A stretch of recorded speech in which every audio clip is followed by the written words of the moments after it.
Hey guys, in this video we're gonna talk about how you can use TikTok template in Capcut over on iPhone. So make sure to watch this video till the end and also hit that subscribe button down below.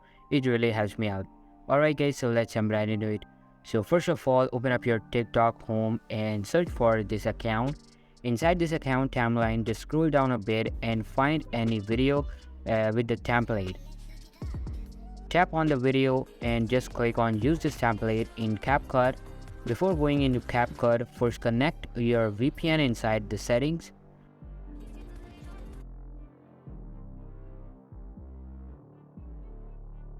And once you're connected, just follow these steps and tap on use this template. It will automatically take you to the Capcut app.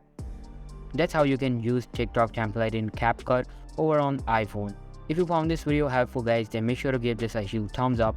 Subscribe to our channel. Thanks for watching.